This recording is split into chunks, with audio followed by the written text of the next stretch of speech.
What's up, everybody? Before we start the show, I just wanted to jump in and give you a little rundown about what's going to happen. Somehow, Lance and I managed to talk about gear for 2.5 hours after editing, which is just bananas to me. So I decided to split this whole recording session into two separate episodes, a part one and a part two. The first one's going to be about field prep, sort of clothes and all that sort of gear around getting ready to go out. The second one will be about the actual fishing gear, fly rods, reels, etc. But I just wanted to put that out there so you guys understand what's happening here. We didn't think of that when we started recording because we didn't think we would be talking for so long, but we did. So just wanted to make sure we wrapped your minds around that. So I hope you enjoy it, and let's get on with the show.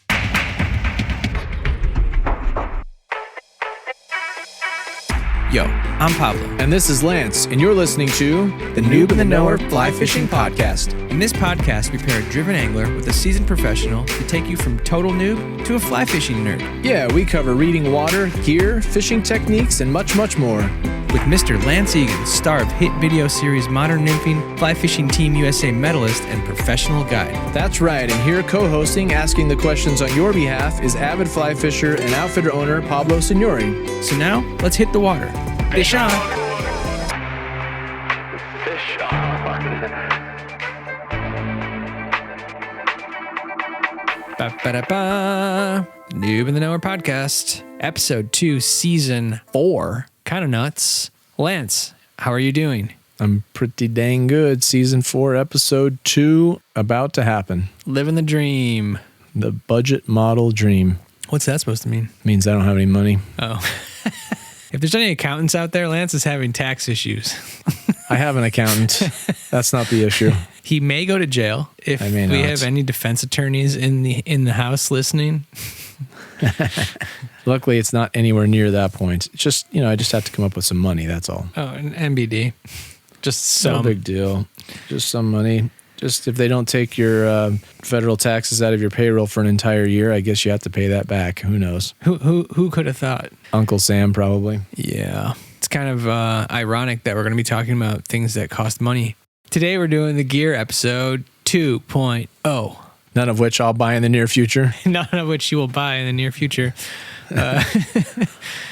We talked about gear in episode 2, season 1, which when I looked back, I couldn't believe it was that long ago because I feel like we talk about gear all the time, which we kind of do. We bring it up pretty often, which makes sense. Yeah. It's a fishing podcast. For sure. But I thought since so much time has elapsed, it was probably time to revisit the idea of gear. Part of it is that, some people have started this podcast from its very inception, which, you don't have to, but if you do, you kind of get the full spectrum of the thing because we're going from zero to hero in theory. It's chronological in some sort of way, especially season 1, but onwards also, I guess. And there's a lot that's probably changed since season 1 as far as gear goes. And if you've been listening this long and fishing this long, you've probably gotten to know your gear quite well by now. So the idea is that we're going to revisit it to see what's new, what's changed, and to sort of pick Lance's brain to see what his go-tos are. Now, last time we did this, we posted in the show notes a gear list of everything Lance uses and or suggests for different types of applications.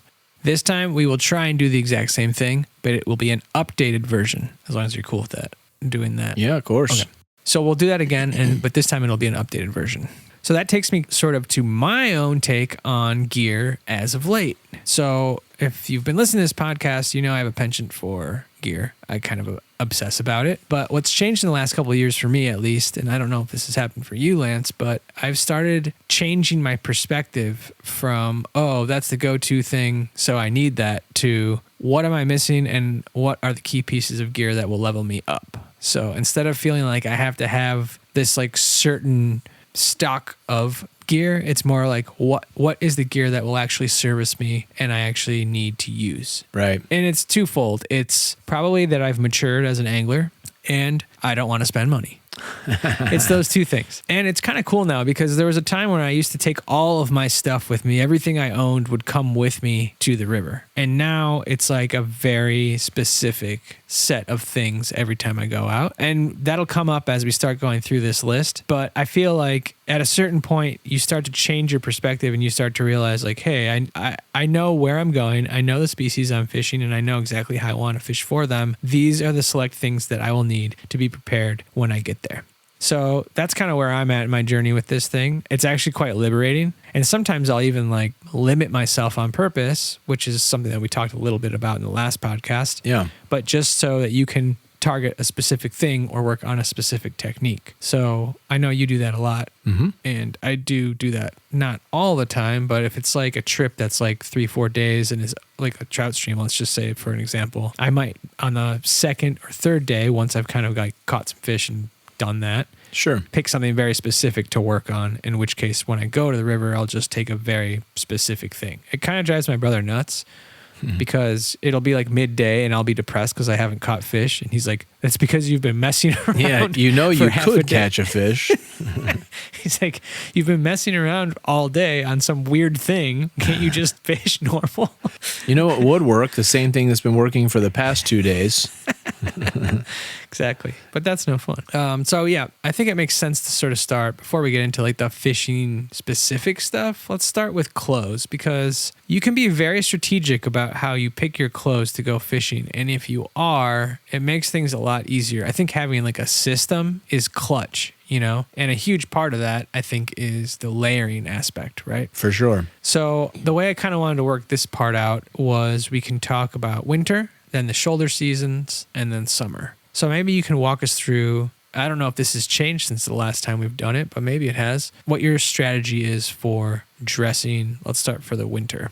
Yeah, so if we start at the bottom and work our way up, I always have some heavy weight, extreme weight wool socks, merino wool socks. If it's really cold out, I often wear a liner sock too. It's like a polypropylene or just silk weight type of liner sock, and then the heavier wool over the top of it. Moving up under the legs, again, depending on how cold it is outside, how cold the water is, how deep the water is that I'll be in.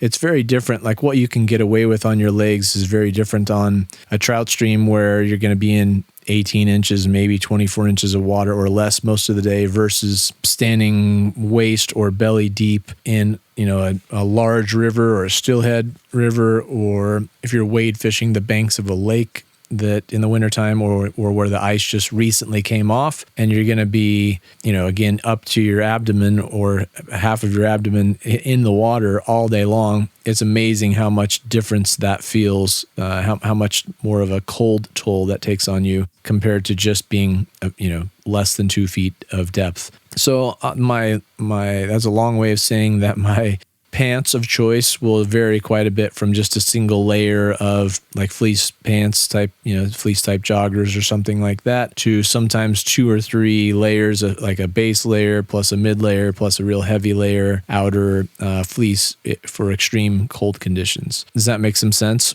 Is that something you do as well? I agree with all that. I was going to mention the socks thing because I have, my feet get really cold. My feet are basically cold all the time if it's not summer. So I've kind of had to figure out ways to work around that. Now, I know that they sell jackets, pants, mid layers, socks, like they're like electric and they turn on like heaters. Oh, yeah. I have not messed with those, so I cannot comment on those, but seems like a genius idea if you like being electrocuted. But what I have messed with is Smartwool makes and we're not sponsored by any of these companies, by the way, but Smartwool makes... We could be if they want to be. Yeah, of course. Just throwing it out there. Always invited to the party. They make these, I think they're hunting socks or they're hiking socks. I think it's their hunting socks. It's like the thickest one. It's like if you look on the website, it says like full cushion. Right. Those things are great. Yeah, those are great. They are awesome. And Sims has basically like almost the same thing. Exact same thing. Yep. So both of those I really like. Those are like my go-tos. I ended up getting a pair of Sims for Christmas, which was great. And then I bought 2 of the Smartwool ones. They're not that cheap, but no, they're not worth it if you're going to suffer, Yeah, they're not cheap at all, but they are. A nice merino sock is definitely well worth it. I've used both of those. I've had pretty good success with Darn Tough socks as well. And also there's a brand called Fits, just like FITS, that make a really thick, very comfortable style of merino wool sock too. It's very similar to the others, but just another company that does it. Nice. Okay, I'll have to check those out. Very cool. Very, very cool. Okay, and then as far as layering goes, when I fished with you, you were wearing a lot of Sims stuff. Mm-hmm. And I do love their stuff. I mean, Sure. of all the stuff out there, it seems the most storied. I know there's other companies also. Of course. One company that I have mentioned in the past is at least for mid-layer is Senchi. They're like a little boutique brand out of Boulder, Senchi. I did a review on YouTube. It's on the New and the Knower YouTube channel of their sweatshirt. So check that out if you want. I really like that thing. And now that I know it exists, I keep feeling that same material in other products. The whole point of the Senchi was basically to take that, what's in between like the polyester layer of some sort of windbreaker. They take like that middle layer that's like the Alpha Polar Tech type material. I can't remember the exact wordage. And it's super warm, but it's breathable. So like for running, for instance, it's amazing. If it's cold outside, you're running and it keeps you warm, but it also like wicks away the sweat in 2 seconds. Well, that's cool. It does look a little weird if you would just wear that with no shirt underneath it because it is kind of see-through. User beware. Not if you have a full chest of hair, you wouldn't be able to see any skin. Fine. That's true. If you're a werewolf, it's totally fine. Well, I didn't say I was a werewolf. I mean, that's embarrassing. I didn't realize you were talking about your own chest hair. Oh, now we're making this about me. You did that, wasn't me. I know, I'm just teasing. So yeah, Senchi, pretty legit. And yeah, we didn't mention this, but we have before in the podcast. No cotton is invited to the party for this sort of behavior because if you're hiking and you sweat, cotton stays wet. Even if you're not hiking, if you just walk when it's cold outside and you walk from your vehicle, like let's just say you walked for 6 minutes to the river with a bunch of layers on, with the appropriate amount of layers to keep you warm while you're just standing still, when you start moving, you're going to build a little bit of perspiration. Truth. And depending on your fitness level and how warm it gets during the day, you might build a lot of perspiration. Truth. And so anyway, yes, cotton kills. It holds water. You don't want anything cotton under your waders, under your rain jacket, none of that. You need breathable stuff, as we've mentioned on previous podcasts. Yeah, that has not changed since season 1. No, it has not. Yeah, and there are other brands too. I mean, Patagonia makes lots of good layering pieces. Yeah. You mentioned Sims. I have lots of Sims gear that I've used for years and years. I keep going back to theirs because it's just been very high performing and it lasts a long time for me. But there are certainly other brands. Orvis has some of it, just to drop some fly fishing brands. And there's a whole bunch of other brands that are not fly fishing specific that make layering pieces. Yeah, like North Face. I mean, any sort of climbing, mountaineering company, Arc'teryx, Sure. North Face, Mountain Hardware, Stio. There's a bunch. Yes. You could even get a Cotopaxi coat of many colors. Yep, that too. Like they're all kind of made to be out in inclement weather. The one thing I will say though, and I know that in California this comes with a cancer warning, but if it's going to be cold and rainy, I would really save up and get something Gore-Tex for an outer layer. Yeah, from my experience, it's the only thing that's like held up through the test of time. Sure. And I have been sopping wet and freezing cold because I did not use Gore-Tex. Yeah, True Gore-Tex is different than just breathable too. True Gore-Tex has its own label from the company Gore, basically. Yes, I'm with you. That is that same for me. Gore-Tex waders, Gore-Tex jackets, those sorts of things have been not only very durable, long lasting. As you mentioned, they're not necessarily the least expensive option, but they are well worth it in the long run if you can, manage it in the budget short term. Oh, and then Squala. I haven't tried any of their stuff for inclement weather, but they have very good new. reputation. That's true. I have tried it for hot weather, which we will get to in a little bit. Cool. Yeah, we started carrying some Squala gear at the shop. It's been selling well. Lots of people like it. Cool. Okay, so you had gotten to your head.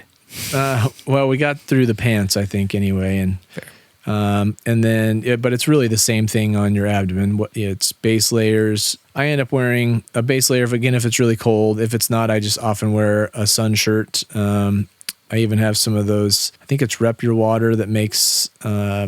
They're wool, but they're like, I don't know what they call them. They're like micro wool. They're really thin wool, if that makes sense. Mm-hmm. They're a sun hoodie, so they're designed to be on the cool end of the spectrum, but they're not as cool as the really thin poly type shirts. Yeah. They're a softer feeling shirt. They're really comfortable. So I wear those a lot during the wintertime. That way I have a hood that I can keep over for sun, and it's just an extra layer of, it's not windproof or anything, but it's just one more layer over the top of your head in case you get cold. Again, if it's cold, the base layer against the skin, then a sun hoodie, and then then I'm a big fan of vests for the wintertime. Just having something on your core.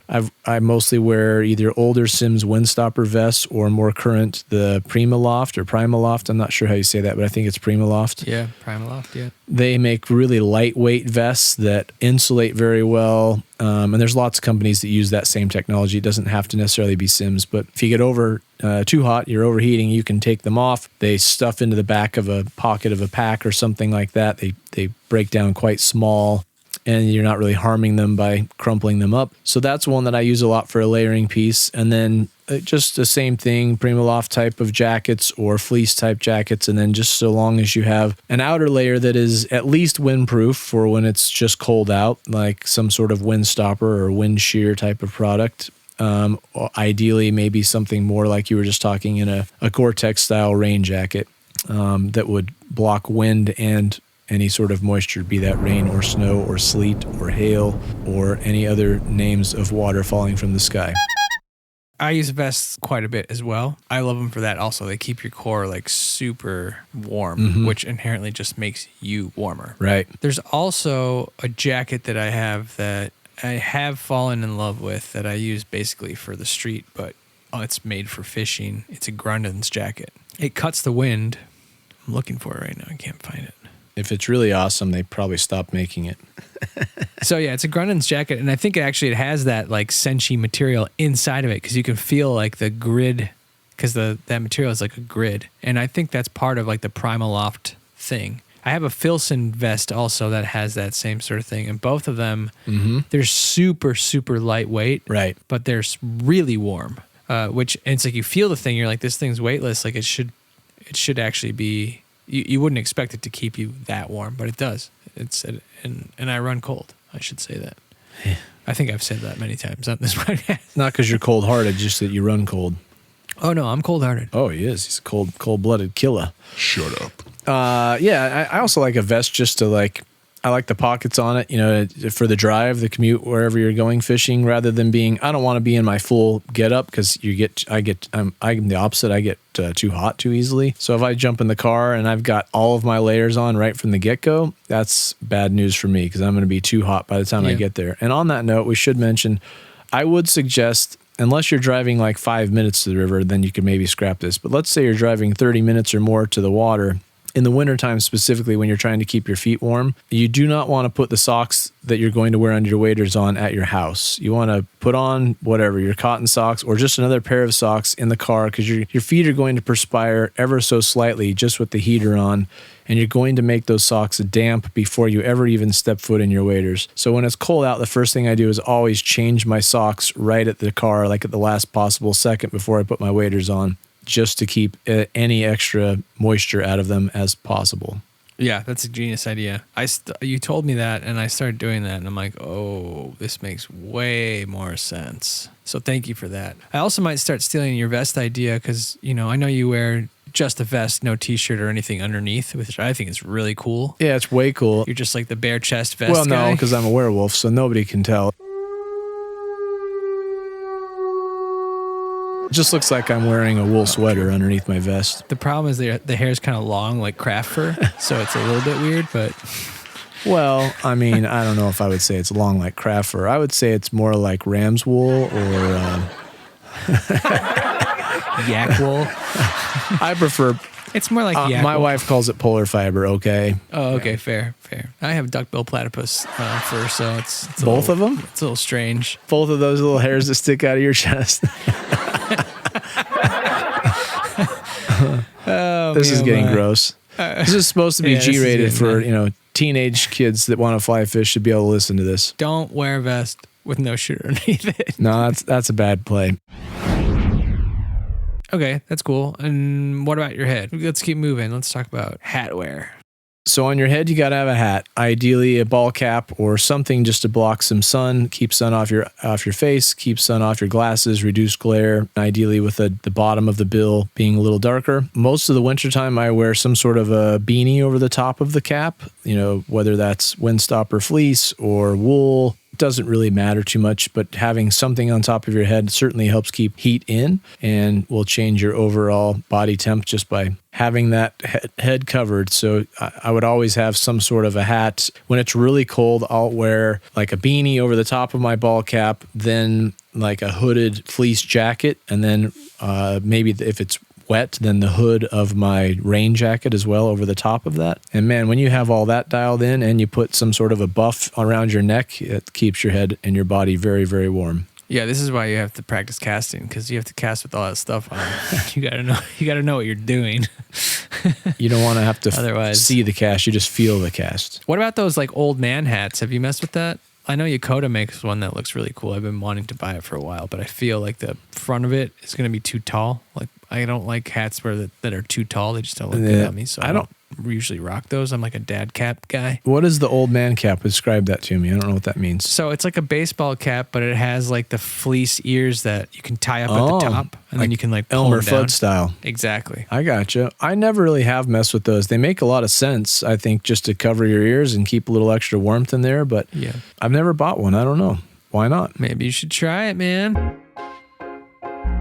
Okay, so we've covered winter wear and sort of shoulder season a little bit, because a lot of those things you would just wear the same thing. You just kind of layer and take them off, right? Correct. Yeah. So let's do summer, and since we're on the head, we can start at the head for summer. Well, I do have thick, lustrous locks that are attached to my head, both of them. Duckbill platypus locks. Hats, yes. So at one time in my life, I liked to wear visors because I used to have quite a bit more hair. Strong. Yeah, real strong. No shirt, vest, and a visor. That is strong. That is strong, yes. And did I mention that I made the vest myself by just cutting off the sleeves of a jacket? That's the... No, none of this is true. Hat-wise, I'm a big believer in hats for lots of reasons. One is to cover up my scalp from getting sunburned. Another Smart. is I like the bill. Ideally, in a hat, you'd have a bill that is a darker color underneath the hat to reduce glare. Any hat will help, but ideally one that has a darker underside of the bill. Otherwise, I tend to wear a buff a lot. The buffs, it's a brand, I guess, more than a sun gator, let's call it. Yeah. I pull them up to where they cover everything, but like right where my sunglasses meet my cheeks, and I pull them over my ears and over the side of my face. I'm unfortunately at the stage of my life where I've spent too much time outside and been in the sun too much, let's just say. And so I don't tan very well anymore. I mostly turn medium rare, and yeah. I get pink, and I'm starting to worry about sunspots and things like that. So I try to cover up as best I can by wearing a buff in addition to the hat. I used to, for many years before I wore buffs, I used to just wear like boonie style hats, that cover your neck and your ears and the sides of your face. But when the sun got low enough, it'd still just cook the side of my face and my nose and everything else. So I don't wear those very often anymore, but you definitely need to have some sort of hat on there. What about like when I was in Europe fishing, I saw people with like those like long billed baseball hats. They're like fishing hats, like they're for sight fishing. Totally, yeah. They block more light. I've got several of them right here. You want me to grab you one? Do you use those? I do sometimes. They look really nerdy. I used to wear them a fair bit in competitions just for any little edge to try and block more light, see a little better. They do look really dorky, and since I'm already a dork, I don't need to add any dorkiness to myself. So I try not to wear them too often, but yeah, they actually do a really good job of blocking light, both to your face and to keep glare out of your eyes so you can see a little further into the water. They look dorky, but there's a bougie company called Quaker Marine that makes kind of like nautical sort of themed clothes, and they have one, and I was like, this is nuts. They have one of these long bills. That is cool. So you never know, maybe they're coming into style. I always wanted somebody to make one of the boonie style hats that has kind of shorter in the back, shorter on the sides, but gets a little bit elongated in the front. So a reverse mullet. Yeah, I mean, they'd look kind of silly, but again, functionally, most of the boonie hats are too short in front to do you a lot of good, so you get a lot more glare on your face and into the glasses and so on. They don't have to be like super long, so they're sense. Crazy dorky, but just a little bit of extra length in the front compared to the back and sides, I think would be nice. Otherwise, working down, we're back to shirts and things. When it's summertime, I'm a big fan of sun hoodies. I do have quite a few of just kind of let's call them classic guide fishing shirts that are, long sleeved, not necessarily a hoodie, but a quick dry material. Often they're vented in the back. Those are pretty comfortable too, but the sun hoodies are, I think, the most comfortable thing to fish in the summertime. They've really taken over the market as far as that goes. They have. I mean, it sucks because I kind of like the old classic button-down look, especially now that sun hoodies are ubiquitous. I'm like, that's kind of cool if you like keep it OG, but it's undeniable. And actually, those Squala ones are insane. They're really nice sun hoodies. They have actually like a pocket in a really weird place on the side of your body, so you could put a small fly box there if you didn't want to like take everything. It's like they're more like for flats fishing, but sure. I really liked those. And actually, I forgot to mention with the hat, we kind of skipped this, but I do want to mention it. Yeah, because I've had an experience. If you know you're going to be in high sun and it's summertime, you need to find a hat that's UV protected, because I have burned my scalp wearing just a regular baseball cap all day, like really bad. You're not talking like a mesh trucker style. You're just talking a regular hat that looks like it would be UV protectant, but it's not. Cotton hat. Yeah. Interesting. So I learned my lesson. This was like last summer. It was actually a Sims hat, which I think at some point was UV, but after years of use, I had washed it a bunch of times and stuff. Yeah. And it just wasn't anymore. Interesting. So I was like, why is my head so hot? I couldn't figure it out. And then later that day I was like, oh, it's burned. You're like Esqueleto. It was horrible. Yeah. And the worst thing is when you start peeling, it looks like you're like the dandruff king. Not Sucks. Ideal.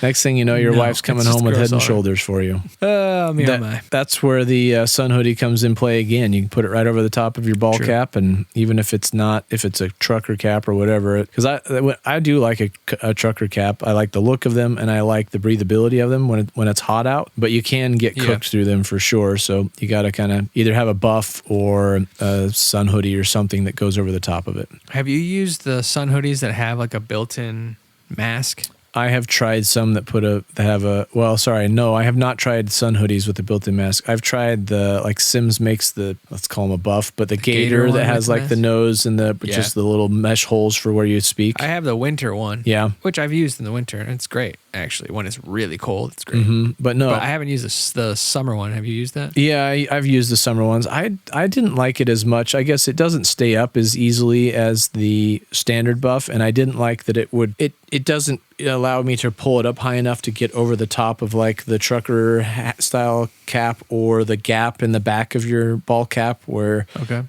I cut my hair so short most of the time, especially in the summer, that if I don't have something covering that part where the gap is in your hat, I'll get cooked right there if I don't have a hood or a buff or something over it. Well, don't you pull your ponytail like through the hole of the If I had cap? a ponytail, I would, but I'm not cool enough to have a ponytail or a man bun, so I just run with the number 2 across the head. Okay, fair. Yeah, there was a buddy of mine, Gene. Shout out to Gene Slusher. Good man from Kentucky. When we were fishing in Mexico, he had the sun hoodie with the mask, and it's got little holes cut out for your mouth, and he wore it the whole time. And I kept looking at him, being like, "Man, he's very protected. This thing's solid." My one gripe even with the gators and any sort of mask situation is anything over your mouth gets like moist and it's just gross, and then a lot of times it fogs your glasses, which is just so irritating. Yeah, I do pretty well with mine if it's over my mouth. If it's over my mouth and my nose, then I tend to get foggy.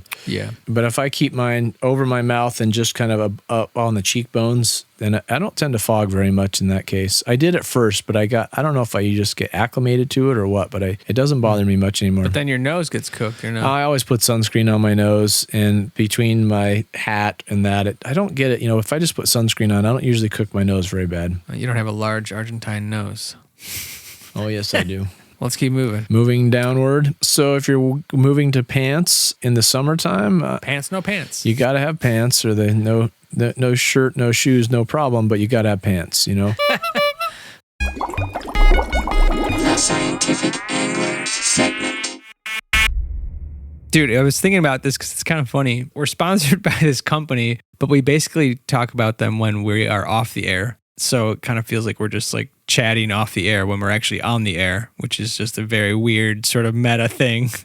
But when we were thinking about different segments that we could do, one of the big ones that I wanted to do was about the regulator. Mount up. The SA regulator is this thing that basically blew my mind when I realized it existed. It's like one of those products that forever changes your life. Like, when they invented the fax machine or Google Maps or the iPhone or, a pager. It's like you didn't know you really needed it until you start using it, and then you can't live without it. And that was definitely the regulator for me. I am constantly messing with fly line backing, switching things out from spools, and tweaking my setup. For Euro, I might use a fly line. Sometimes I use laser line, which is taboo in your world, I know. And then constantly messing around with things like that. And I never could find a clean way to do it. And then I discovered this regulator, and I was like, oh my gosh, this is the best thing that ever happened to me. I can even recall last fall, a buddy of mine came in from Kentucky, and I took him salmon fishing, and something happened with his line. I can't remember what it was. I think it snapped or something. He had a really, really cheap line on. But we basically had to spool everything up on a Coke can that we had in the car because we didn't have anything to take the line off with. So ever since I figured out the regulator, it's been just completely game changing. Why don't you describe a little bit about what this thing is and how it works? Okay, so I'm going to first give you a tiny bit of background that I know about the regulator spool, and that is SA, as well as just about every other fly line manufacturer on planet Earth, they used to sell all their fly lines on plastic kind of two-piece spools. Right? Mm-hmm. But they were single-use plastic, and everybody is trying to get away from at least limiting the amount of single-use plastic we go through. And SA was one of the companies leading the charge here. So one of their actual products, one of the reasons for creating this product, it has many uses, but one of them is to reduce the amount of plastic. So they went from plastic spools on their fly lines when they sell them in the box to a recyclable paperboard type of spool. Mm-hmm. And the disadvantage to that is that then every time you buy a line, it doesn't come with kind of a cool little plastic spool. Some people did reuse them. So instead, they basically came out with this regulator spool that can be used as such to store lines or to take lines off of a reel or a spool and so on. So the regulator has a couple of moving parts to it. It has a handle if you want to wind a line onto it that's added to it. It will fit into a line winder machine. So I didn't know that. If you work in a fly shop or a tackle store and you need to take lines on and off of reels, it's very handy for that. We use them all the time at Fly Fish Food. But the cool part of it is it has these little detents in it. So it's basically a large diameter hockey puck. You can hear it clicking in the microphone right now. I'm taking the one I have in my hand apart and putting it back together. It's kind of like a cylinder type of design. It's not. I'm terrible at this. You said I'm good at this, and I'm not. I jinxed it. You did jinx me.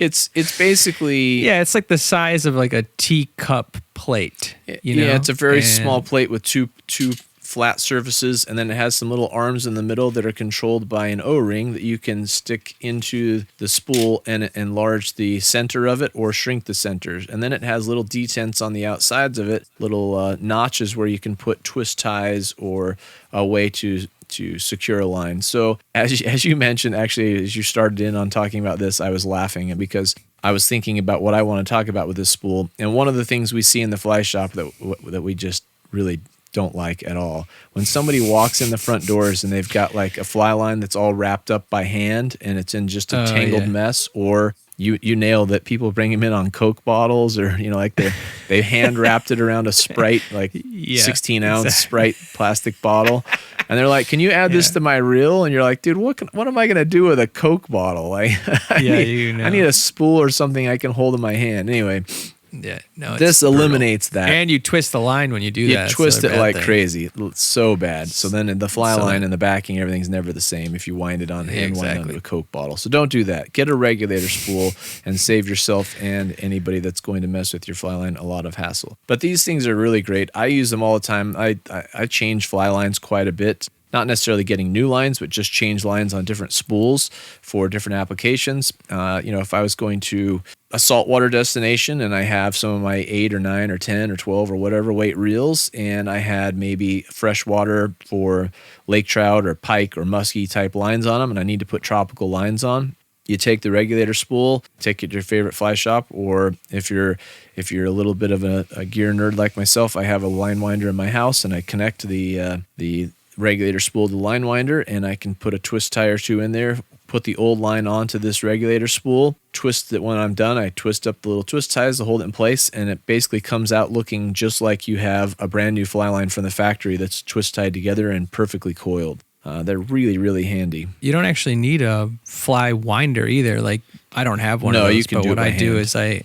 is you just get something like a pencil or something that's like attached and sticking upwards, and you slide the spool on there, either the one you're taking on or off. And if you start winding, like if you have two of them, it works too. But there's two little handles on the side that you can attach to the regulator. So you can actually start winding it up, and the other spool will just spin on that pencil. Mm-hmm. And you don't twist the line. It's almost like you're doing like a... Yeah, it's coming off one spool and going on the other the same direction, right? So it's not... Yeah, it's like manual. It's like a manual line winder, for sure. Winder. Yeah, yes, it works great that way.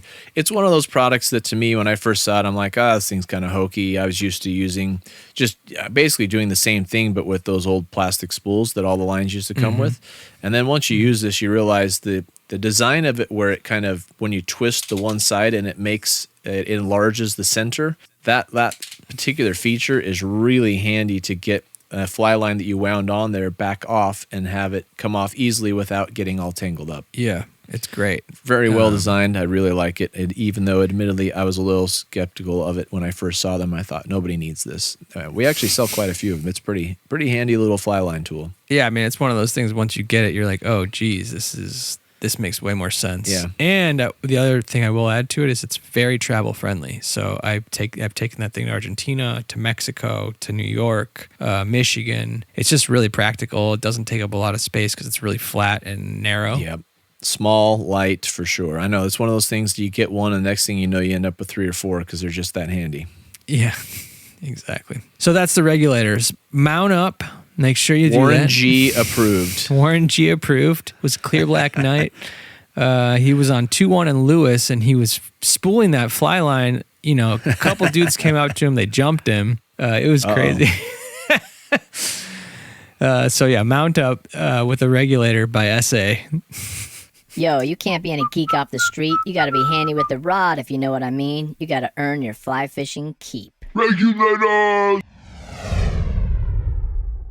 If you move down to the Pantalones area, in the summertime, I end up wet wading a lot instead of wearing waders. I also spend a lot of time in boats in the summer where I don't want to wear waders because I spend a fair bit of the day rowing and waders just get too hot. So I'm a big believer in just lightweight, quick drying pants. They keep the sun off me that way. The other good option is wearing kind of like the leggings with just some lightweight shorts. Have you messed with that? Like those backcountry skins? I have not tried Backcountry Skins brand, but I have worn leggings quite a bit with like nylon shorts over the top of them. That's a very comfortable way to go. Huh. And it keeps the sun off you for the most part.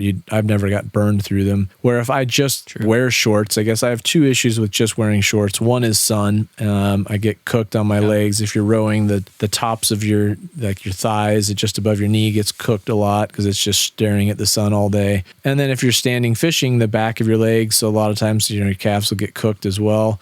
But if you also, the other thing I don't like about bearskin is just bug repellent. So if you wade, even if you put bug spray on, if you're wading in and out, it just seems to wash off. Where if you put it on the clothing, it tends to stay on there longer, I think. And you just having clothing on there deters a fair number of bugs from getting to you anyway. Yeah, I'm with you on that. I've worn the wader or the leggings. I bought some like that. It's like what swimmers use, actually. I think the company's called Coolio or something. I'll have to look for it. I'll put it in the show notes. But when I surf fish, I use those with a pair of swim shorts over. And it's just for the sun. Nothing else, right? And usually I'm not surf fishing in like cold water or anything, so it's not like I need them to be thick neoprene. They're just like their only purpose is sun protection. Interesting. And then I have, wading pants that I use if I'm like flats fishing or something like that. This last trip that we did for Dorado, my brother was wearing Squala pants, and he is obsessed with them. He says they're the most comfortable pants he's ever worn for sun. Cool. He says they're super breathable. Are they like the lightweight gray one that's kind of almost looks perforated? Yeah, I can't remember the name of it, but we carry them in the shop. That's the one. That's cool. Yeah, that's the one. He's obsessed with him. He's like, it's the most comfortable pant I think I've ever worn. He was like freaking out. Yeah, as I recall, they're fairly expensive, but everybody that's bought them has come back for a second pair. They all love them. Yeah. Yeah, they are expensive. Anything that they make is pretty pricey, but I also like pants. If I'm wading streams and I'm going to bust through the brush a lot, that's where I don't like the leggings quite as much sometimes because they just get snagged and things. they catch. Where it's just a slightly heavier nylon type of pant, fishing pant that will shield you from most like thistle and stinging nettle and things like that from getting to you. But also sticks and things aren't just scratching the heck out of your legs all day long, Yeah. Yeah. I'm with you on that. Yeah, that's my most common kit there. And then if we move down from the pants, then we're back into socks. I still just usually wear those same heavier wool socks all summer long. I don't usually need a base layer, like a liner sock with them. Just the merino wool itself is plenty. But sometimes if I'm going to hike a long way, I'll put a liner sock in there. But otherwise, So you use those basically as like a wading sock? The thick sock. wool Yes. sock. So thank you for that clarification. Just if I'm wearing waders in the summertime. So if I just wear the wool sock under the waders, kind of regardless. It's comfortable. It's padded a little bit. It makes everything comfy. And usually, if you're standing in a trout stream, especially, if you're needing to wear waders, the water's cold, but it's not so cold that you're really worried about keeping your feet warm per se. So you don't need the wool. It's just I don't know. I wear wool socks all day, every day. Not necessarily the heaviest weight I can get, but I like wool as just a material for socks. So I always wear those under waders. Now, if I'm wet wading, then I'm back to just wearing like a polypropylene liner sock and then usually a neoprene bootie and then your boot over the top of that. Okay. Solid. Yeah, I don't I have some Sims wading socks that are like lightweight ones, and I wear those in the summertime if I'm wearing waders, which I usually am because I fish a lot of places with ticks. So I've kind of the last time I wet waded a trout stream was in California. Which is like more deserty, and there wasn't really any ticks, but Probably are just not as many as you're thinking. yeah, exactly. But lately I've been fishing, here in the Midwest or in the Catskills, and there it's, there's just ticks everywhere. So because I run cold, I don't ever like overheat that often. So I'm just like, I'll just wear waders. It's just Interesting. easier and faster. And, but I would prefer to wet wade because I love being in the water. It feels so good in the summer. Yeah, the summertime here, it's often cold for the first hour and a half of the day. But once the sun comes up a little bit, you hit 9:30, 10 o'clock anyway, and it starts getting warm. It's, where I live, it can be 45 to 50 degrees, in the summer mornings, but then it'll be 80 plus 90 degrees in the afternoons. So you kind of have to straddle that. I'm a little uncomfortable in the morning when you wade in and it's, 48 degree water. It's cold first thing, but by the afternoon it feels so nice, right? It just feels good. Yeah, and we do have ticks where I live, but they're not, they are around. It's not a real common problem. I can't ever think of a time where I've had one on me. I mean, how's a tick going to get through like werewolf fur? Like that's so hard. Well, thankfully I don't actually have werewolf fur. But I bet if I did, it'd be an extra layer of shielding. Sure, it would be hard to find a tick in there for sure. I have more like Shetland pony fur. It's really soft and. Okay. Nice. Yeah, but I mean, we have ticks. I was fishing a small stream. I think it was not last summer. It was 2 summers ago. And I'd worked my way upstream, and I kind of got to where I hadn't fished this section in a long time. There was a new beaver pond that got willowed out. You couldn't go around the edges of it because it was just too thick. And it's also a stream that has tons of moose. So I don't like trudging through the thick willows too much without being able to see a few feet in front of me. I kind of basically got to where this beaver pond was over your head deep. So I either had to swim through the beaver pond, or I had to retrace my steps to go kind of back downstream and get out of the stream where I got in. So I opted to do the latter, and I got almost to where I needed to get. And there was another guy fishing up behind me. The poor sap didn't realize he was fishing behind somebody, and I startled him when I came around the bend. I think he thought I was a wild animal, which I actually am, but that's a different story. I startled him a little. It was nighttime and there's a full It was a moon. full moon, and we're back to the werewolf. He pulled out a gun with a silver bullet. Anyway, we started chatting about the fishing. He said it wasn't very good, and I told him I'd done pretty well, but I think he was wasting his time fishing my used water. He needed to go. It's really small water with fish count. He's wasting his time. Anyway, long story short, while we're talking, he had a tick crawling across his shoulder. So I'm like, "You got a tick on you," and I brushed it off. And then, of course, as soon as I get back to the truck, I'm doing a body cavity search to make sure I don't have any on me. But that's the only one I've seen where I live recently. I know they're around, like, if you kill a deer, they often have ticks on them and things like that, but they don't, it's not a real common problem where I live, thankfully. I mean, they freak you out. We went with it was my brother, my sister, my dad. I took them up to northern Michigan. We did like a little camp trip that was really fun. And we got in the car one day, and I look up on the passenger side, like above the window, and there was just a tick chilling there. I was like, dude, you got a tick right above your head. Yeah, that can happen. They're freaky. We were fishing in California one time for a Team USA practice, and we were all wet waiting because it was summertime. We came back to a car. I remember Devin Olson and I came back to our rental car, and there were like 4 of them on the rental car. And you're like, oh, wow. On the outside of it, but still you're like, whoa, where do those guys come from? That's why I wear waders. It's just like, what's the point? Yeah. But also, I should mention, yes, poor Sap, the guy that was fishing below you on small water with low fish count. That sounds like I think I've had a nightmare of that one time. Fishing below Lance. And no, it's not about fishing below me. It's fishing below anybody. If somebody's walking up through this little tiny stream, it's just, they're spooking fish, and it's going to be tough. It's going to be much tougher behind you. I scare him just the same as everybody else does. You scare him with a bunch of fishing hooks. I don't know. We should talk about waders right quick, because there are different waders for season. Do you mess with that with the waders? Do you have like winter waders and summer waders? I do not know. Just breathable waders, when you layer properly underneath them, are the warmest I've ever tried. Like you could buy neoprene, but neoprene insulates well, but neoprene waders, the longer you're in them, the more cold and clammy they get because they don't allow perspiration to get out of the wader. So if you just holy cow, if you just layer properly under the waders, that was very difficult for me to say, then I think you'll stay the warmest you can underneath a good quality pair of breathable waders. Yeah, I know people that have like those sort of lightweight ones that are more for travel. And I will say, like, once you start traveling and you have to take waders, there's nothing worse than having to take like super heavy ones, because they take up your whole luggage and they weigh a lot, and you have a weight limit, So I've been faced with that challenge a few times, because I've been using the Orvis Pros, which I will say they've lasted a really long time, and they've been beat to hell, if I can say that on this podcast. I have really put them through their paces at this point, and I haven't. Of course, I'm going to knock on wood for sure, but I'm not even going to say the word. But I haven't had any issues with any sort of liquids problem with them finding their way through the material. Yes, exactly.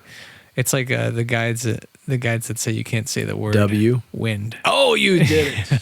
That's really big with my business partner. He gets very upset. Yep. So I've learned not to say that. Yeah, most people don't like that one. Oh, the last thing would be boots, because a lot of people, well, not a lot of people, but some people have boots that they wear that are like more like hiking, sort of lightweight boots. Okay. Have you ever tried any of those, or do you just use the same kind of pair for everything? Well, I've tried like hiking or the lightweight style wading boots. Is that what you mean? Or Yeah. Yeah, I've tried some styles of those for sure. I tend to wear those more in a boat situation when I'm not going to get in the river as much, or if I'm just going to wet wade and I'm going to put on, I'm going to hike in 2 or 3 or 4 or 5 miles to go somewhere, but I still need to have wading boots. That's when I've tried those. Generally speaking, I still tend towards my regular full-featured wading boots, just because they're often more comfortable, they're more durable, they offer me more ankle support, more traction, more cushion from banging my feet or my ankles on rocks, and so on and so forth. I can't believe how many people fish in like Tevas or Keens or just like Chaco sandals. And if you're in a boat all day and you're not going to get out, no big deal, right? But wading, I used to have clients show up for guide trips with like, we're going to go walk for 2 miles. We're going to wade pretty high summertime irrigation flows in a river that has like greased bowling balls every step of the way.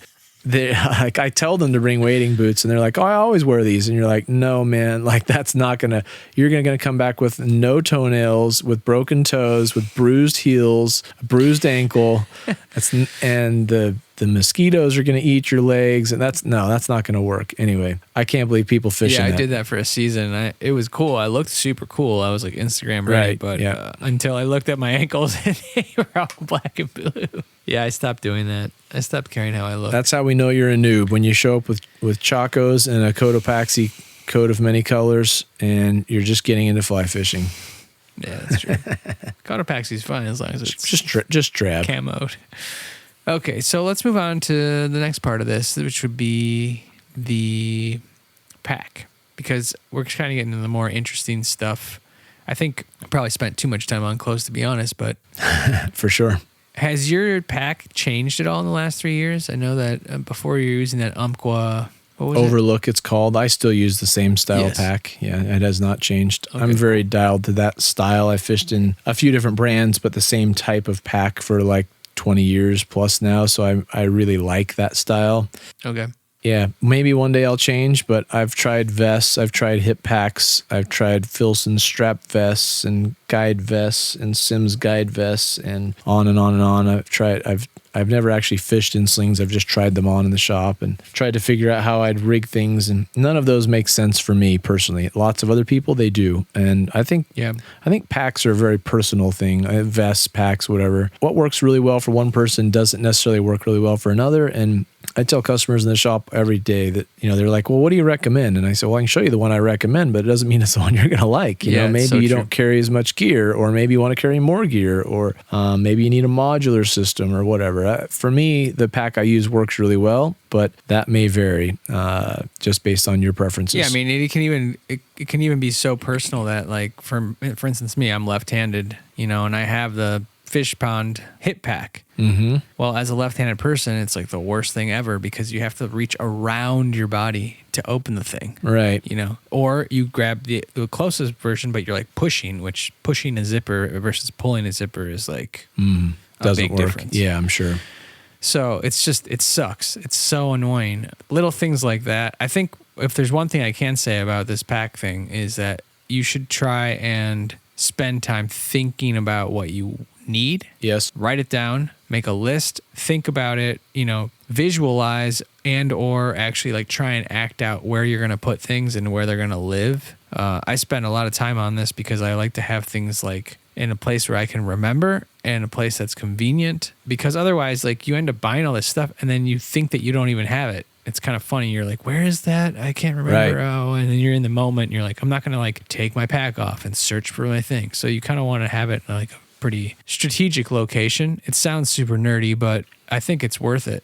Like my buddy B-Rad, when he started fishing, his whole thing was he wanted to be like the gear guy. So he like spent a lot of money on his gear. And so he did all that. And I was like, okay, perfect. Now that you have all this stuff, like let's spend 45 minutes to an hour and get this thing set up perfectly so that when you hit the river, you have no issues. So it was kind of a slog, but once you get it set up, it's great. Like I use zip ties for things and like just kind of like attach things in certain ways so that they like make sense and are like in a place where I can easily access them. So for me, actually, I kind of use a bit of everything in a weird way. So, I have my hip pack that I use a lot when I'm trout fishing, but I also have like this little like Patagonia chest piece that goes on my waders, and that keeps most of my like very fishy things, like floating, smaller flies typically, nymphs and dry flies, and then maybe some tippet or some like wax for Euro nymphing, and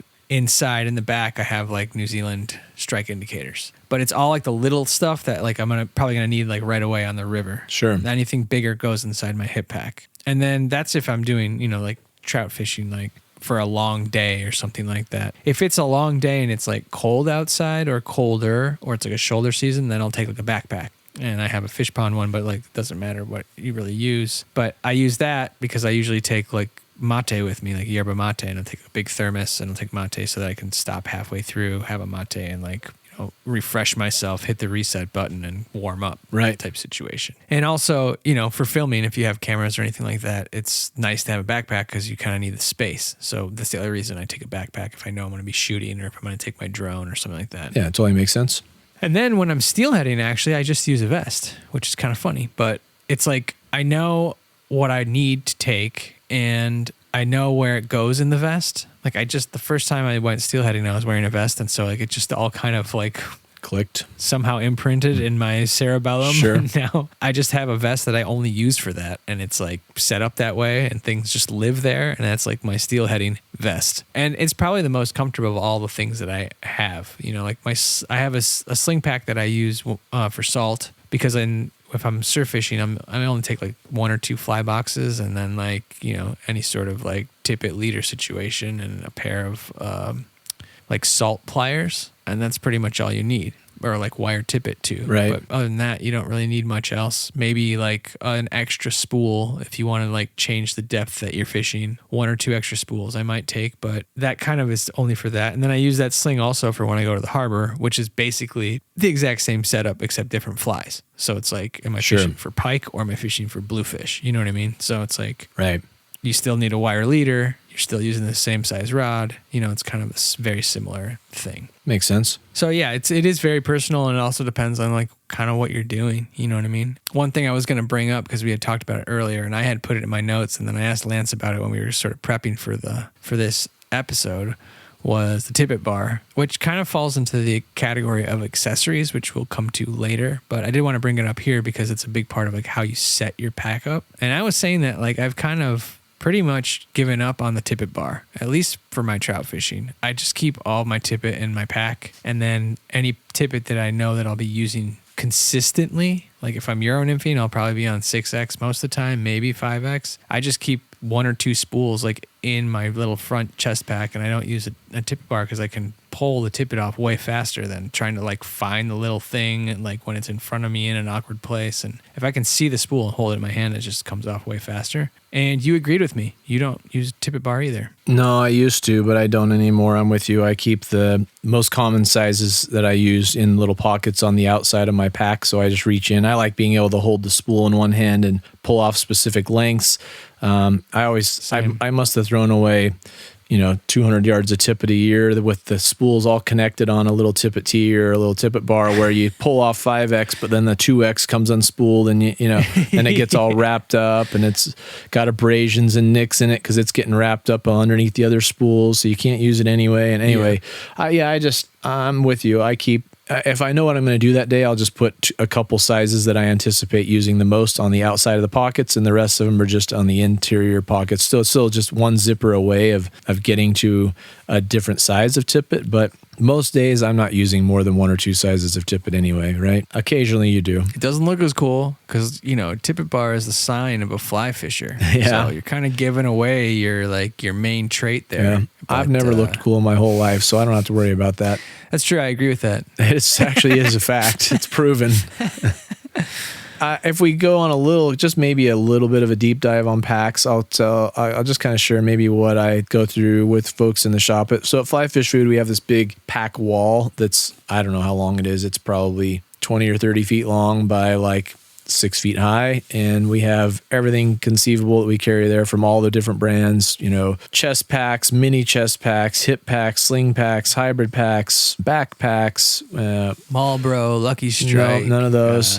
What am I forgetting? We have, waterproof and non-waterproof and so on. Where I live in the desert here in Utah, I don't think you need a waterproof pack. You need it like twice a year when you get rained on. But if you lived in, let's say the greater Seattle or the Pacific Northwest where you get a lot of rain, or somewhere else in the world where you get a lot of rain, it probably makes a lot of sense. But to me, the waterproof packs, and again, this is just according to Lance, so this doesn't mean it doesn't work for you. For me, the waterproof packs are really cool. It's a really neat idea.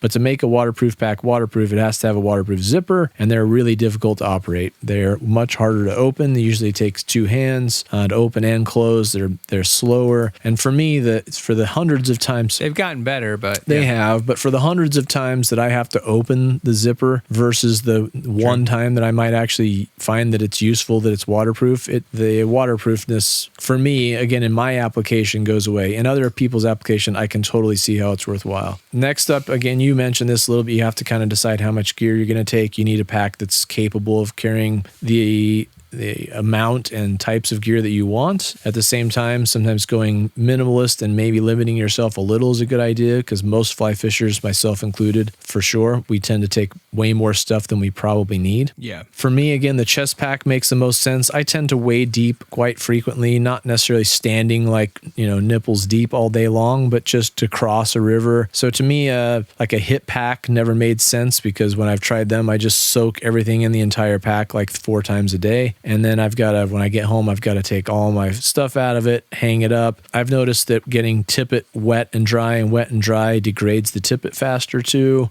If you don't have waterproof fly boxes, then your flies get wet, you rust hooks. It ends up being a disaster if you're doing that. But there again, we have lots of customers that don't feel comfortable wading past like mid-thigh. So they're never crossing in the water types that I like to cross in, so the hip pack works great for them.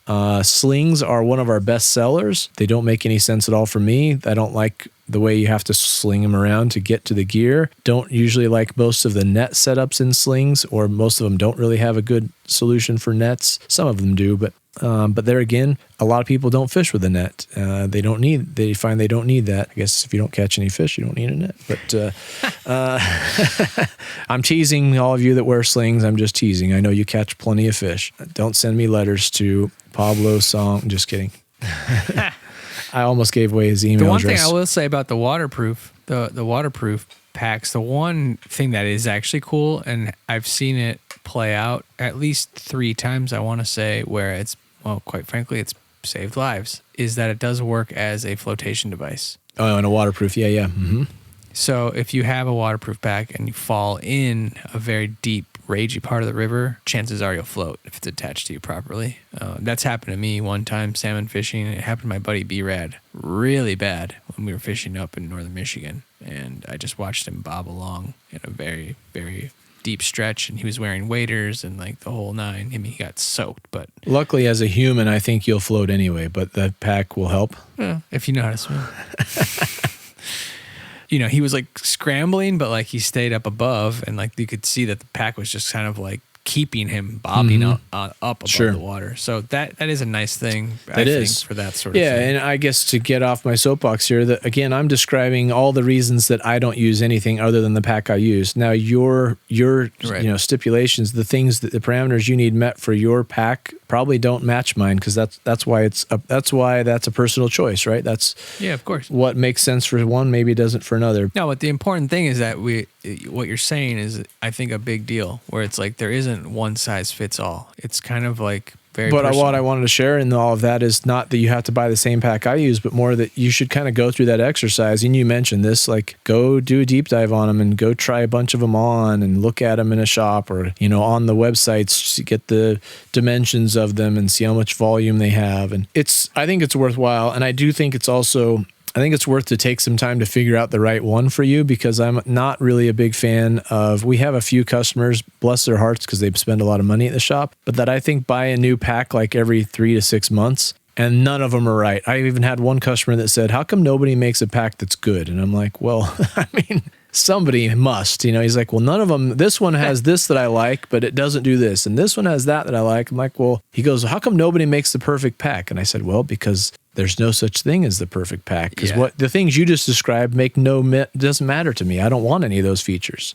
Right. And to him, that he's like, why would I do that? But anyway, my point is, go down this rabbit hole but really go down the rabbit hole and figure out which one works for you. Because if you get a new pack every 3 to 6 months, you have to relearn where you put everything and where you're going to store it all, and it makes it way less efficient when you're actually on the water. And your pack should really, pack or vest or backpack or whatever it is, should make your time on the water more efficient and more streamlined and easier. Yeah, it's like the concept I think about when I was at least putting my pack together was just like, you want something that's going to flow, so that you're basically not like doing one thing and then having to do something that's related to it on the opposite side of your body, Right. So for me, the way I have it set up now is really good, because it's like anything that I need that's vitally important, or that I'm not important, I shouldn't say that. Anything that I need that I know I'm going to use a bunch of times is as close as possible to my head as it could be, because it's right in front of me on my chest. and it's like nippers, float, and flies that I'm going to be fishing on a trout stream for the most part. It's like if I'm going to fish a streamer, it's either going to be because I decided to fish streamers that day, or nothing's working and I switch to a streamer, in which case I can keep that in my pack, like on my hips. You know what I mean? Right. But otherwise, it would be, if I'm just doing streamers, I probably wouldn't be using that chest thing anyways. I'd be using something else. So it's like you kind of figure out what works for you and think about, we're going to get to nets in this next section, but like even that is like, where does your net go in relation to like what hand you use to land a fish? And like, it's like, are you a right-handed person that likes to switch hands when you land the fish, or are you gonna like net with your opposite hand, or like how everyone's different, so Totally. all those things come into play. Agreed.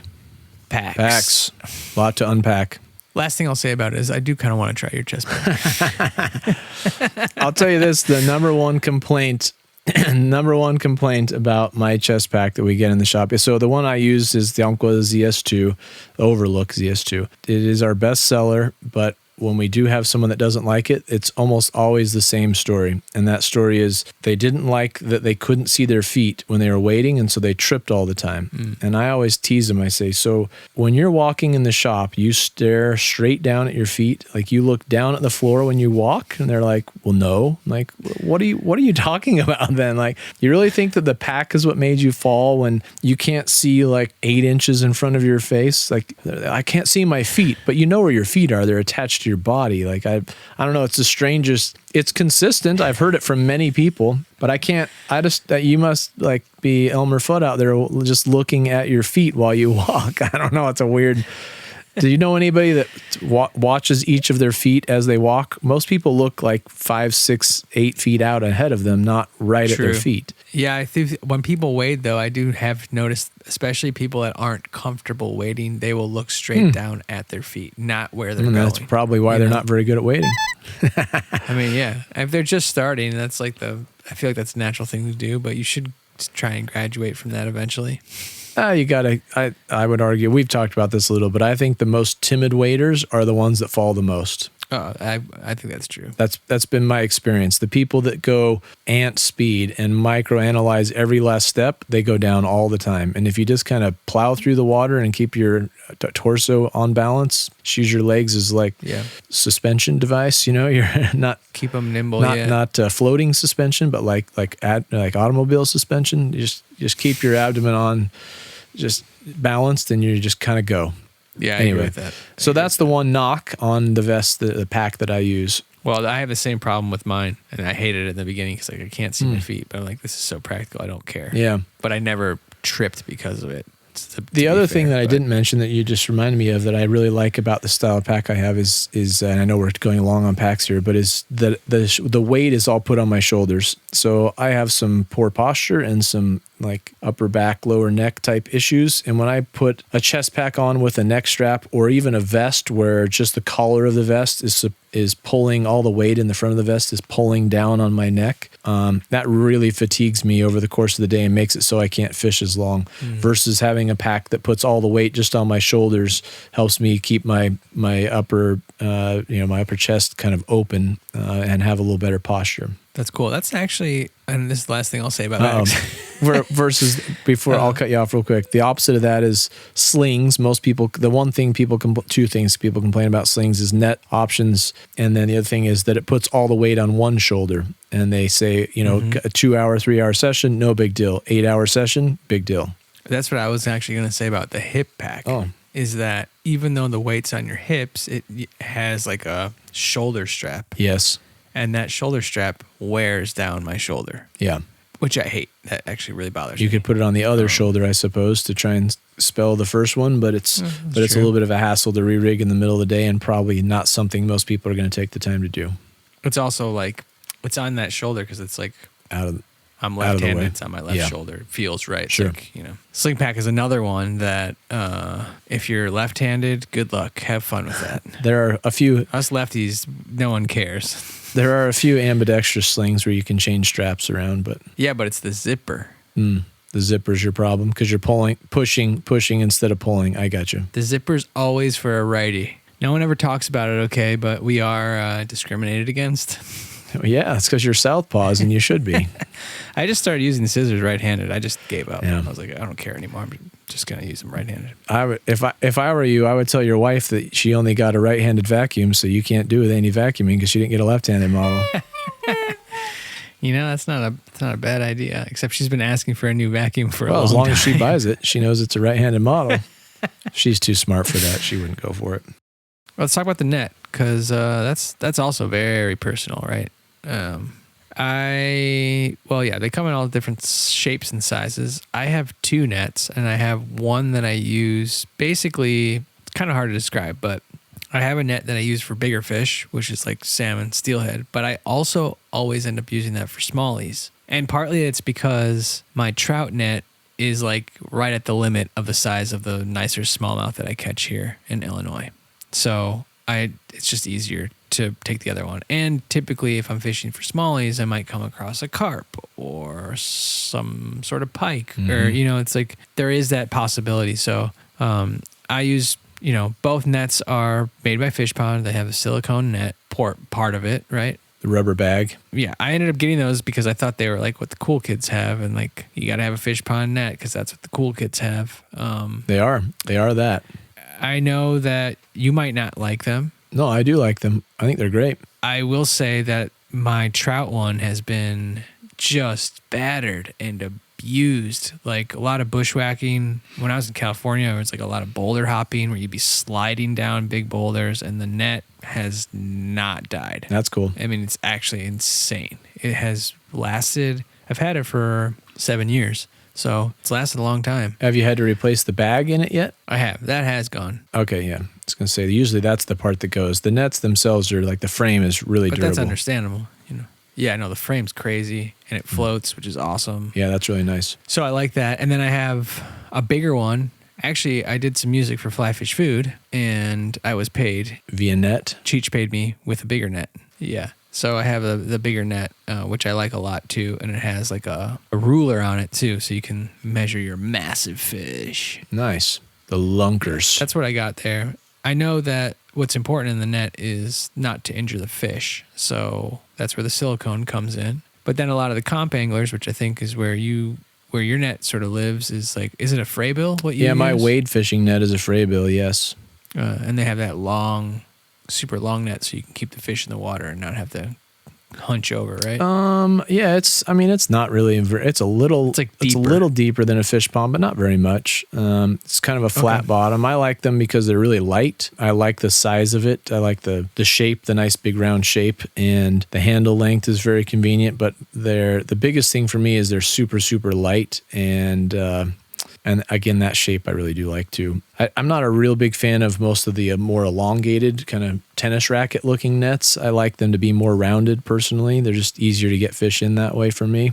Then the other thing I like, so the main cause of weight on all those nets is that rubber bag. So whether you're getting a rising net, a fish pond net, doesn't matter. We can keep naming brands of nets, right? If they're full rubber, they're quite a bit heavier than if they're like a nylon mesh that's dipped in neoprene or dipped in rubber. A rubber coated net is like Orvis just came out with their new, I don't know what they call them, pro nets or something like that. Oh yeah, that thing's super They're light. nice and light. They're basically the same type of frame. They're a composite frame material like the fish pond Nomad style nets, but instead of the full rubber bag, they're more of a dipped rubber bag. And they're more interesting, except that they're still too elongated for my personal, my own choice. But we sell lots of both of those. We probably sell the most numbers wise of the fray bills, but that's not a fair comparison because they're really inexpensive. They're like $30. Mm-hmm. But after that, we certainly sell the very, very most fish pond nets like you're describing. That is far and away the most popular net. Yeah, I mean, it sucks that it's so expensive because it is expensive for They are. net. And Sims makes a new one that's very similar to with the rubber bag and a composite frame. Almost, everybody's got that same type of thing. I use that type of net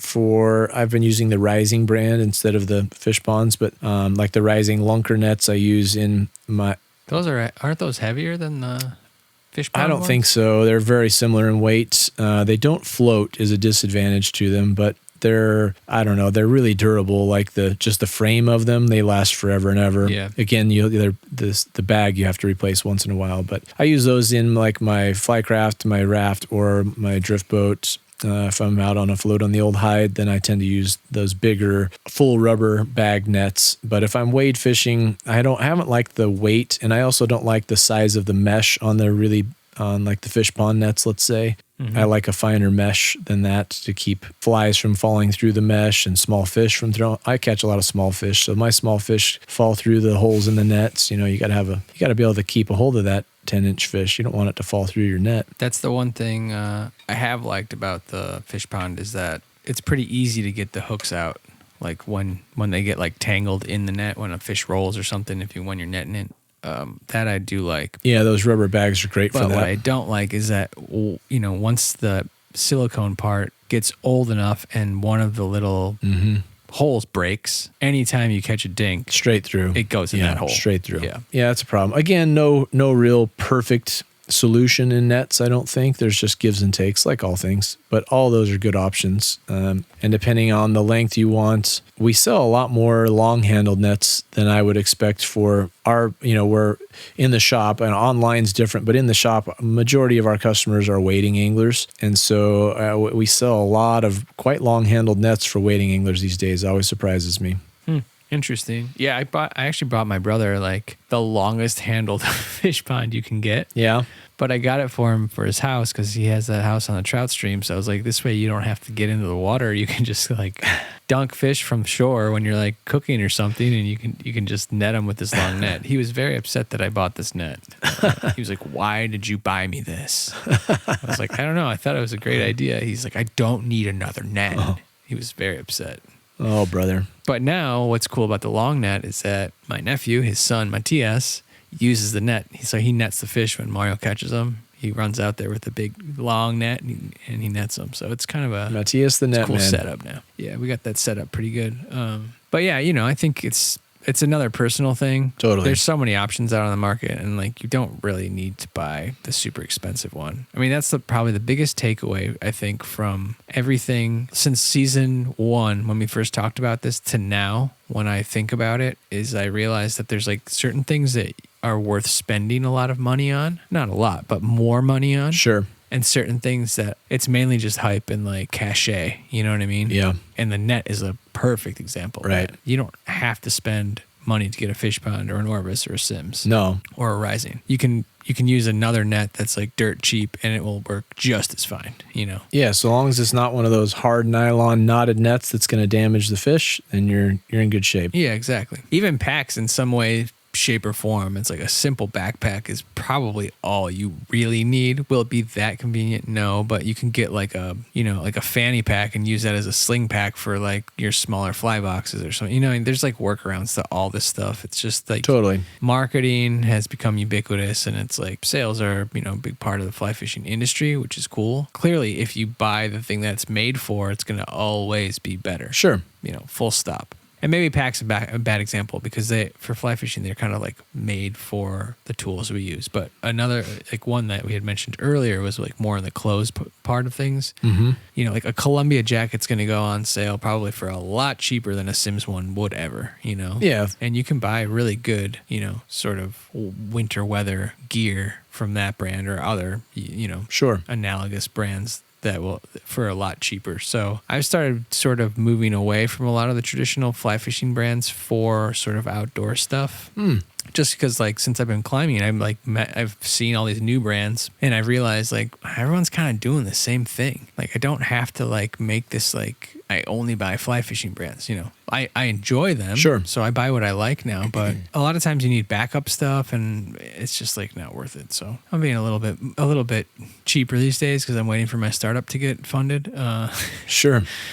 Because I got to pay my taxes. I got to do that too. I think that's common though. I don't think, I guess if I'm using the comparison you had, like if I were to compare Columbia gear to Sims, not to throw any one under the bus, but Like I have Columbia fleece jackets and things, and they have definitely not held up the same. I don't think they're as warm. They are less expensive, and to your point, you can get them on sale a lot. Where some stuff, unless it's discontinued, doesn't often go on sale, right? So I think that's worth considering. But if it's a matter of like I have $60, not $200 to get into a jacket, and getting the jacket gets you out on the water, you got to do it, right? You got to go fishing. Yeah. I say it like it's a must, but you want to go fishing, and I think you really should. It's good for your mental health. It's good for you to get out of the house, get away from the phone, have a little alone time in nature. It's a good thing. Thinking like a savvy shopper, it's like if you are someone who fishes every week, someone who fishes, maybe totally 8 times a year or something, or 15 times a year, they're probably going to get a lot more use out of a Columbia fleece. Totally. Than maybe you would, 100%. So there's things to consider. And again, I have lots of Columbia gear that's great stuff. I don't mean to say that Columbia is a budget brand. They make really good stuff. Yeah, I was just more talking about like if it's a brand that's geared towards the general public, you're going to be able to find things at a much more affordable price than you would for something that's geared towards fly fishing, just because like it's such a niche sport that there's not as many people buying the product, which drives the prices. Totally, yeah. Volume will drive the price down. Supply and demand, people. Supply and demand. All right, that's the end of episode 2, part 1 on gear. Part 2 is going to be all about fishing gear, not the field gear, but the actual tools that we use on the river. So you can look forward to that. If you're enjoying the show and have been through the seasons, the best thing you can do to support us is actually tell people about it. Repost our posts or send people the podcast. Greatly appreciated. It helps build the community, helps us keep this show going. The other thing you can do is go onto Spotify and Apple and write a review. That helps the algorithm know that we actually exist. So please feel free to do that. And then if you have an idea for episode that isn't too micro-specific to your specific fishing area, we'd love to hear it. We're always looking for new ideas for episodes, and we want to keep you guys happy. So feel free to DM us at The Noob and the Knower on Instagram. That's The Noob and the Knower, all underscores. And we'll catch you on the next one.